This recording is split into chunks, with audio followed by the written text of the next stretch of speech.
Hello, students and parents. I wanted to go over a little bit of what we've learned so far in Chapter 4 in Fundamentals of Math. And these are the main concepts that we've went over in class and that your student should have in their notes.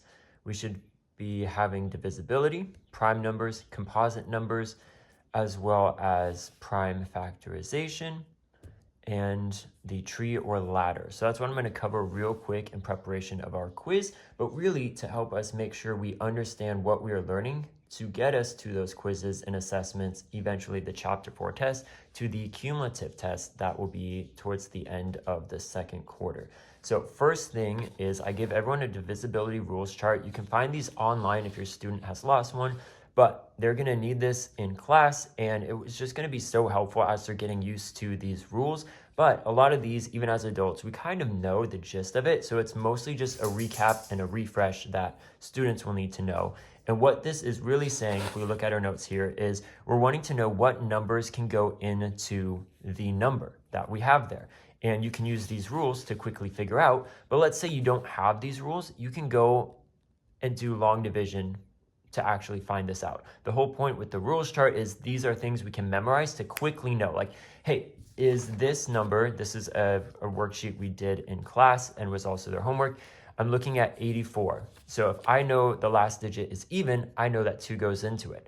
Now, what comes after 2? 3. Let's see, what are the rules for 3? 3 says right down here, if the sum of the digits is divisible by 3. So that means I need to add up 8 plus 4, which is 12.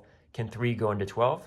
Yeah, it actually can. So that means 3 is divisible. 84 is divisible by 3. That's saying that 3 can go into 84 and we'll get an even whole number. After 3 is 4. What are the rules for 4? Down here, the last 2 digits form a number divisible by 4. When you only have 2 digits like this, then that means I would just need to do some of the math myself. So write it out. Let's see. We had this here, we would just do 84. Can 4 go into this? 4 can go into 8 2 times. That gets us 8. 0, drop down the 4. 4 can go into that once. So 4 times 21 is 84. So yes, it can. 5, but look at 5. The rule for that is the last digit is a 5 or a 0. So I automatically know just by looking at this, it's not 5 and it's not 10 because it's not a 0. But after 5 is 6. What does 6 say? If it's divisible by 3 and 2. And look, 2 and 3 are already there, so it's divisible by 6. The last one's 8. The last 3 digits form a number, so nope, that does not apply here. We don't have 3 digits. And 9, the sum of the digits is divisible by 9. We already know the sum, 8 plus 4 is 12. Can 9 go into 12? No, it cannot. So that's why we don't do that. And so students, you just have to do this process for all of these numbers, or when we have tests that come up and it says what numbers are divisible by this, you just go through these rules and then you figure it out. And it should be between 2 to 10, not counting 7. That was something you saw on this, is that this worksheet did have 7. I'm like, nope, we'll get rid of that because that is not what we're going to have to be focusing on. But these ones should be fairly easy to memorize as you're going. And that's something there's, as we keep working on this, you should know as you go. Like if it ends even, it's 2. 5 is 5 or 0 ending. 10 is 0. 3, sum of the digits divisible by 3. 6, is it by 2 and 3? So if you've already done the first part, that will be very easy to know. 6, 9, add them together, is it divided by 9? 4 is kind of, these two are the ones that might take some more work because you actually have to do the long division. But if you don't have this chart, if you don't remember it, the gist is all you need to do is go through the numbers and see, can 2 go into 84? So I could set it up just like this. 2 on the outside, 84 inside. Yes, I would find out it goes into it 42 times. Math on the spot. So that's what you need to know for divisibility. And why this is important is this is going to help us figure out, is a number prime or composite? And that's what we're going to cover next. All right, so prime numbers and composite numbers. Parents, if you're watching this, you probably have not heard these words, or even composite. Like what does that mean? Well, prime number means it has 2 factors, 1 times itself. Examples, we did this in class, students called out, like 3 times 1, 1 times 13, 5 times 1, 7 times 1. Some of these just like 2, 3, 5, 7, 11, 13. Some of these you will just know and we will just memorize. But a quick trick I told students is if it's an even number, then you know it's not prime. 2 is the exception. 2 is a prime number. So I had some students, well, what about 2? That's even. I'm like, okay, class.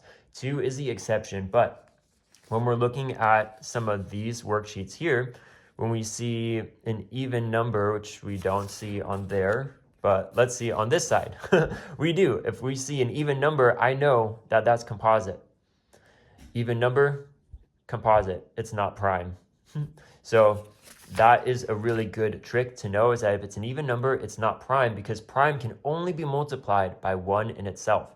1 in itself are 2 factors. Composite is more than 2 factors. So here in the example, 6 is an even number. So that means it's 1 times 6. If it was only 1 times 6, it'd be prime because that's 2 factors. But what else can go into 6? 2 times 3. So we have 1, 2, 3, 4 factors. And if it's more than 2 factors, it's not a prime number, it's composite. Same with 81. 1 times 81, this is how we always want to start. 1 times the number itself, same with when we're finding greatest common factors, which we're going to learn next, is you want to start with the number in itself. If it was just 1 times 81, it would be prime because that's just 2 factors. But we also know 9 times 9 is also 81. And I believe if we go back to our divisibility rules, for 3 is if the sum of the digits is divisible by 3. So if we add up 8 plus 1, that's 9. So I should actually also have 3 in here and then figure out 3 times what equals, we'll just do it here. 3 times 81, we would have 3 times 2 is 6, 2, 1, 7. So I should also have 3 and 27 right here. But the gist of this is, if it's asking for you to find all the factors, then you need to go through and do this. But for this example, I was just showing very quickly, we know, and hopefully as a student or a parent, 9 times 9 is 81. That's something that you just gotta know. But that tells me right away that it is composite. And now if it's asking list all the factors, then I need to go through and I'd be using the divisibility rules to help me figure it out. But if not, I can just go number by number from 1 to 10, excluding 7. But sometimes like 63, 7 times 9 is 63. So that is the main thing with prime and composite numbers that students need to know, is just 2 factors. And then if it's composite, it means there's more than 2 factors. So you can have multiple ways to get there. So on this worksheet that we did in class, as well as is the homework, you're just going through and figuring out 19. The explain is 1 times 19. All right. Is there anything else that can get me to 19? No, there's not. So what does that mean? I told students to underline this. Hopefully they did. And hopefully they also have these notes as well, because we went over this on the board. But if it only has 2 factors, it's prime. So this one, I know just by looking at 21, I know 7 times 3 equals 21. So that tells me 1 and 21 and 3 times 7 would get me there. So I know that is composite. They don't need to list out everything, but the explain is just trying to make sure students understand, why is it a composite number? It's a composite number because there are more than 2 factors. What are those factors? Some of them. They don't have to list all of them. On this side, this is talking about the factors. So we want to know what are all the numbers that can go into this. So if we have 1 times 12, yep, 2 times 6, 3 times 4. 1 times 15, 3 times 5. And because there are more factors, 1, 2, 3, 4, this has 4 factors, that's more than 2, so it's composite. 1, 2, 3, 4, 5, 6, that's more than 2, composite. But look at 17. We can only do 1 times 17, so that means that it is a prime number. So hopefully this was helpful for prime numbers and composite numbers. I feel like sometimes the textbook can make it seem a little bit more confusing than it really is, but all we need to remember as we're learning this is if it has 2 factors, if it can only be multiplied by 1 in itself, it's prime. If it does not fit this, guess what? It's composite. So you can go through that test and check as you go. All right, let's get on to prime factorization, and that'll be it for today. All right, last part to this video, prime factorization. First thing to know, prime numbers are the building blocks of numbers. So everything can be broken down into 2 times 3 times 3. 2 times 2 times 3 times 5, that gets me to 60. So any large number we have, it can be broken down into prime numbers. And those are the building blocks. So when we look at this, you can see building, building, building up to the number. And there are two different ways that students have been taught how to do this. I put a star here because I really like the ladder method, but I'm going to go over both the tree and the ladder. And what this is doing, so this is a tree right here. And students are like, it looks more like roots, or you'd have to turn it upside down to be a tree.